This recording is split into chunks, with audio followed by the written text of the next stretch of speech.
আসসালামু আলাইকুম। আজকে আপনাদের জন্য আমার আয়োজন হচ্ছে গরমে ঠান্ডা ঠান্ডা ডাবের পুডিং রেসিপি।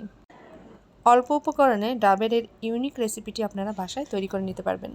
এই ডেজার্টটি এতটাই মজা যে বাচ্চা থেকে বড় সবাই বারবার খেতে ইচ্ছে করবে। আশা করছি আমার আজকের রেসিপিটি আপনাদের সবার ভালো লাগবে। চলুন শুরু করা যাক। এখানে আমি একটা ডাবের পানি নিয়েছি। এখানে 1 থেকে 1.5 কাপ মতন পানি হবে। আমি পানিটা খুব ভালোভাবে ছেঁকে নিয়েছি। এখন এর ভিতর দিয়ে দিচ্ছি চিনি 1/4 কাপ। আমার এই ডাবের পানিতে মিষ্টি একটু হালকা আছে, এজন্য আমি চিনি দিয়েছি। আমি এখানে আগার আগার পাউডার দিয়ে দিচ্ছি 1 চা চামচ পরিমাণ।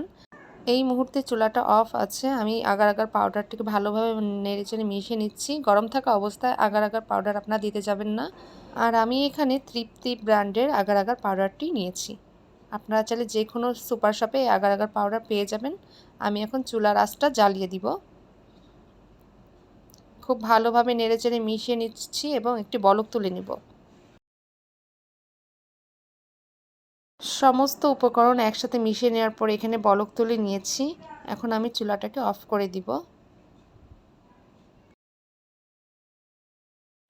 এখানে আমি 5 ইঞ্চি সাইজের একটা পুডিংয়ের বাটি নিয়েছি, আপনারা দেখতে পাচ্ছেন। এরপর এর ভিতর দিয়ে দিচ্ছি আমি ডাবের শাঁস বা নারকেল।